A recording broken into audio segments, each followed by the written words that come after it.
Hi everyone, welcome to American Firearms Network. Thank you for joining us today. Before we get started, just wanted to thank all of our veterans. Today is Veterans Day. We appreciate our veterans so much. Thank you for your service. If it was without you, we would not have the greatest country in the world, the United States of America. So thank you. I hope everyone enjoyed their day and we really appreciate you. Okay, so we got a call in to Paul and I, and the caller, said, actually an email saying, what do you guys do? What do you guys do for training? What's your personal training routine, every week? And how do you guys get better? What do you guys work on? So we're going to talk about that. I thought that was a great email. Definitely want to respond to that. And Paul, why don't you start us off? What do you do? Anytime I go onto the range, Todd, I always make sure that I train the way I live.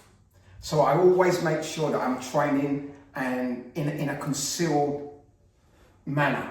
For instance, I will start off by just drawing from my holster, okay? Pulling up my garment, drawing my firearm and presenting it and making sure that I do repetitions of 10, okay? So it'll be 10 reps.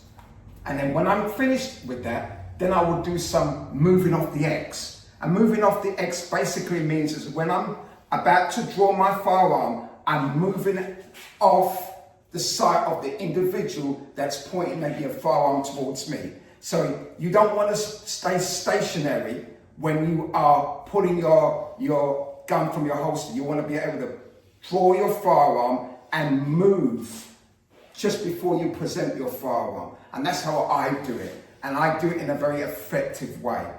And I would maybe do that for about 10 repetitions, 10 times.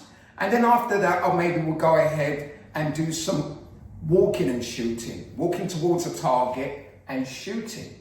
So all of these things that I do that helps me enhance my shooting abilities and also helps me to be able to get better as a shooter. Very similar to you, Paul. I'm always drawing from concealment, practicing real live scenarios as much as I can, right? As much as I can make it live, right? So I'm going about 4 days a week dry firing in my house, or me and instructor Paul will do it together, but at least 4 days a week. And a lot of times I use a shot timer. I'm pulling up, drawing, extending out. I'm doing that as many times until I can't even tolerate it anymore. That to me, that is so important to have that down, lifting the garment up, out, straight forward. I'm doing that a lot because that's what it is, right? Concealed carry. Yes. You don't want to fumble that. No, you don't want to fumble that. You got to get that that down. So I'm doing that. I'll put a laser in. I have the mantis. Okay. I'll use the mantis, and sometimes I just don't use the mantis. I'm just practicing from a low ready, going up, low ready. I'm racking, I'm dropping the magazine, I'm doing emergency reloads, tactical reloads, I'm doing all of that stuff. That's my main thing.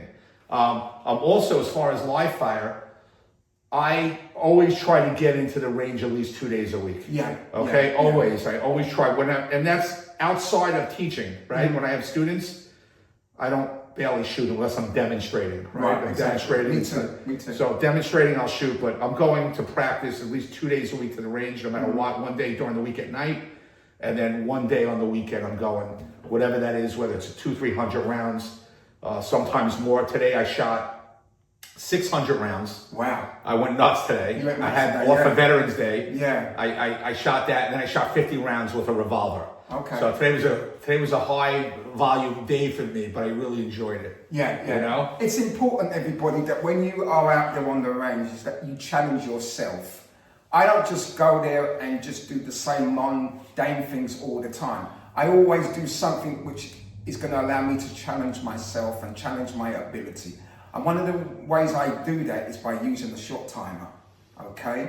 And I find that works really well. Shot time is a great challenging. That's what you all should be doing, and we talked about this on other shows.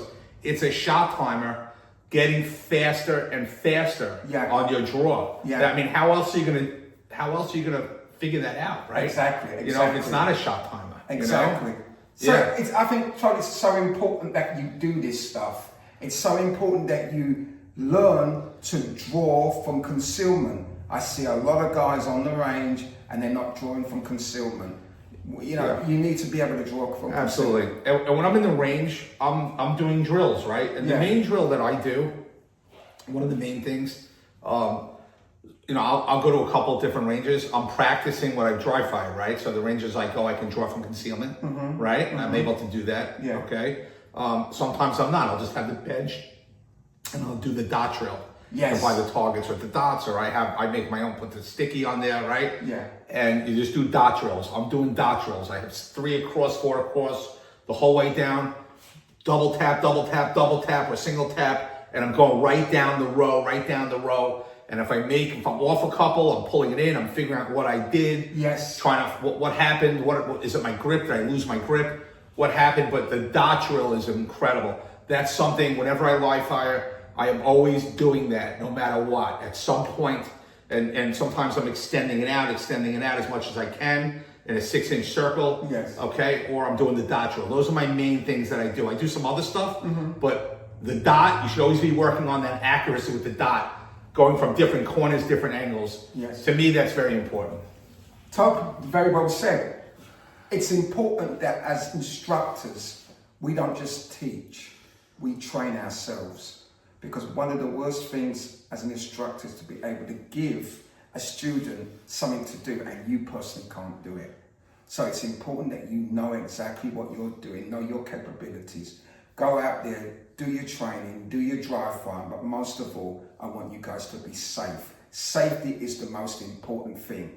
If you're not safe, then it's a waste of time. So go out there, enjoy yourself, but most of all, be safe. Take care, and we'll see you again.